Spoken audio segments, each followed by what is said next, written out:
They say history changes in moments, not decades. On the morning of September 11, 2001, the world woke up to a calm blue sky. Flights took off as usual, phones buzzed, coffee brewed, and people rushed to their desks. No one knew that within hours, that same sky would rain fire.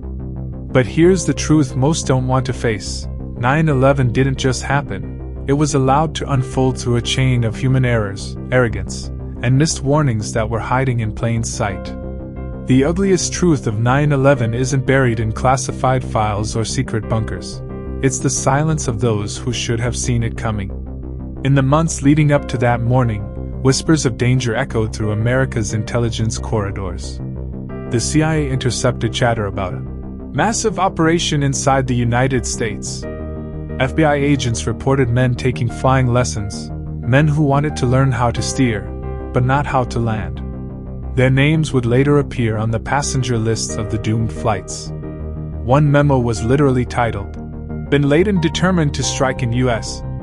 Yet, it sat unread, collecting dust on a desk. It wasn't the lack of information that doomed those towers. It was the belief that something so monstrous could never happen here. That blind comfort was the first strike. At 8:46 a.m., American Airlines Flight 11 sliced into the North Tower of the World Trade Center. Shock froze the world. Some thought it was a freak accident, a pilot error, perhaps. But 17 minutes later, when United Flight 175 smashed into the South Tower, the illusion shattered.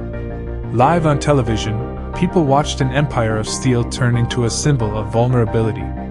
By 9:37 a.m., the Pentagon, the heart of U.S. defense, was burning.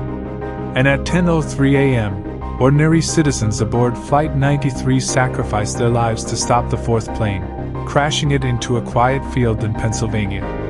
They were passengers when the day began, but heroes when it ended. The chaos wasn't over when the towers fell. That was only the beginning of the reckoning. Investigators soon realized that the tragedy was more than terrorism. It was systemic failure. Agencies guarded their secrets instead of sharing them. Analysts worked in isolated silos, convinced they were doing enough. Even after the first plane hit, air defense protocols were so outdated that no fighter jets were ready in time to stop the others.